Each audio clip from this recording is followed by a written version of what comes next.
Hello, my name is Krista, and I am here to address my friend Sarah, who had some concerns about her spinning, and I wanted to answer some of her questions, and also anybody else out there who is a hand spinner, and you've got that inner critic in your head telling you it's not good enough. I want you to evict that because it's good enough.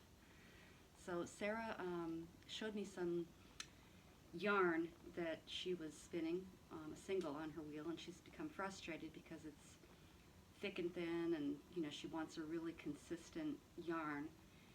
And I get that. I think that people do want consistent yarns, but you can be so consistent with your yarn that it doesn't really look any different than something that you bought in the store.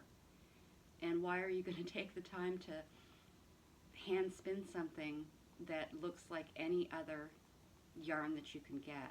I think that there's value in that hand spun look.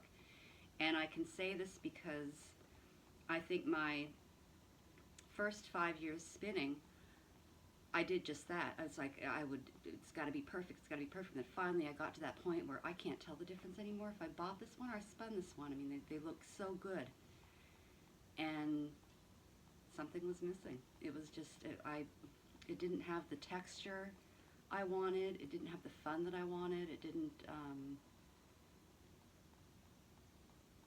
look hand spun anymore, and I wanted it to look hand spun because I put a lot of time into it. So I proceeded to spend the next 5 years trying to get back to a little more authentic hand spun yarn. And I think that we can be really critical of ourselves because the value in it is its humanness. And I think rather than just criticizing the yarn, ply it. Go ahead and ply it and knit something with it. And you're going to love it. You're going to absolutely love it because it's going to be something that you can't buy in stores, that comes from you and your time and your wheel and your effort. And I think that that was the first thing I wanted to address. And then the other one we were talking about, where are you, is the drop spindle. I mean, we get our spinning wheels and then we think, oh, we don't need this anymore, this is a child's toy. This is amazing. I love my drop spindle because I can't bring my spinning wheel with me to the places I have to go when you're waiting for kids to finish up with something, when you're waiting in line, when you're a passenger in the car. You're not bringing your wheel to that. And although this may not seem like it's as fast as your spinning wheel, you're going to get done faster because all of those stolen moments where your spinning wheel wasn't with you, you were making progress on something. So I'm a huge fan of the drop spindle. And I told you I would show you this. I'm going to do it now. And I'm sitting kind of low in a real funny position, but let me turn you so you can see my spinning wheel a little bit there. Get at this weird angle. If you take the floof from what you're spinning and you attach it to the floof that you're spinning over here, you see, do you want to spin? No, you don't. Let's see. Bear with me.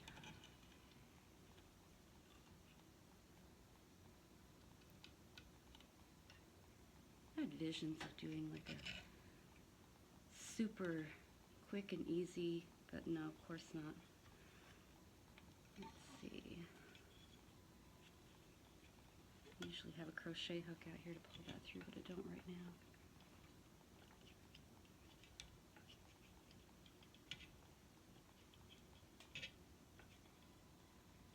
There we go. That's back through. And put this on here. Pull some of this out. And I am way too low to be comfortable doing this, but here goes.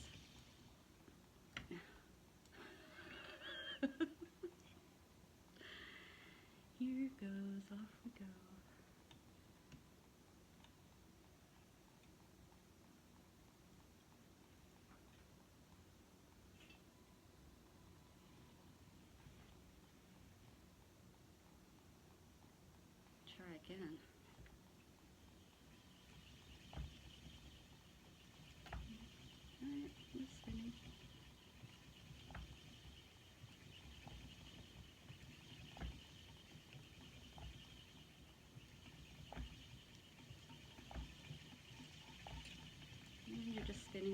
onto your wheel.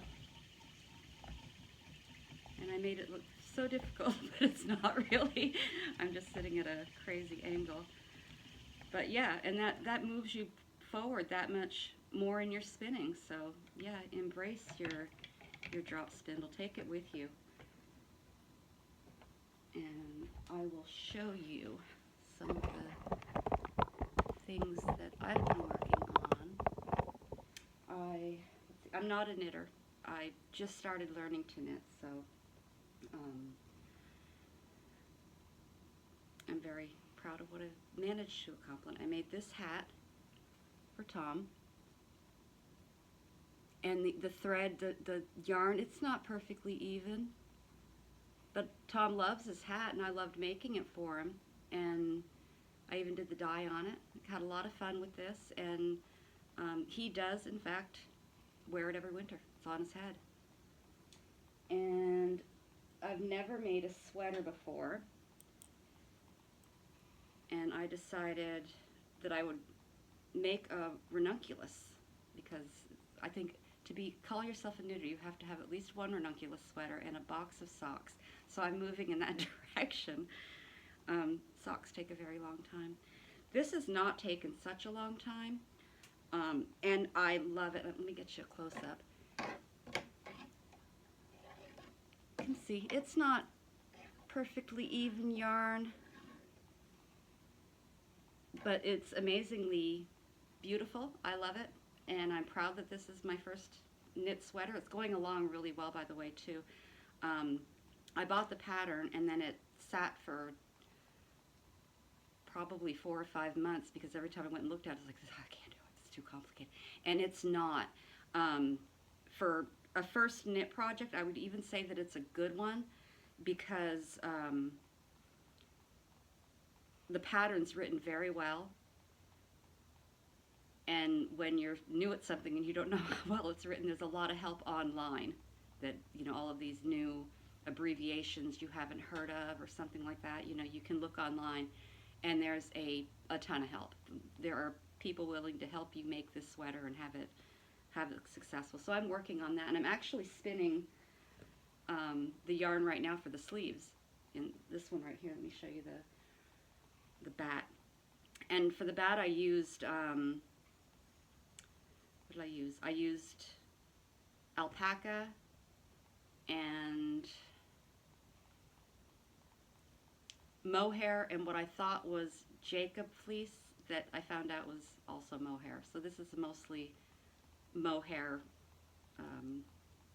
alpaca bat right here. And you can, it's still got hay in it. That's how well I did cleaning it. But you can see it's not even. There are slubby parts in there. I'm leaving those in. I'm spinning those right into it. I don't mind it. I like the texture, And I should have known that this isn't Jacob fleece. It's so soft. But yeah, just embrace it. Go with it. Have a good time. There's no one going to criticize you. I think that I see somebody who's knits something. I don't go in there and say, oh, that's pretty awful. I'm thinking, oh my gosh, you cannot buy that in stores. That's an amazing skill that you have, And of course, look, how long did that take you? Longer than most people want to admit. And the other thing you were concerned about was how I was plying, because you're using a Lazy Kate, Dead Susan, Lazy Kate, and which is awesome. I mean, you can do your plies right from that, and you can put it through the wheel. In my experience, most of my spinning is done for other people, and I'm usually custom spinning. Oh, what have I done? I've done dog, I've done cats, I've done rabbits, I've done alpaca, did a horse. So I've spent all of those things for people, and when they send you their pets for, often it's not a renewable resource. I mean, these people have been saving. I had one woman who had saved her pets for 15 years looking for somebody to spin that. and I was super glad to do it. But when you get that, every hair is precious, so you don't want a whole bunch of leftovers afterwards. You want to spin up that whole thing. So I normally do the center pull ball, and this is a single on here, and this is not dog fur. This is just this is actually Jacob fleece. But you would only take the middle of it and the outside of it and put those on your wheel, ply in the other direction, and you're not going to have any left over. It's going to spin all of it so that there's not going to be any waste. And it won't be quite as accurate as using the Lazy Kate, but the difference is so small that I prefer this. My yarn is balanced. It's nice. Let me show you a. See, I just spun. Don't go away.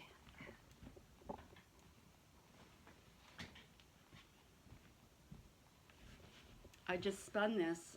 It is absolutely beautiful, and it's done with the same center pull ball that I normally ply with.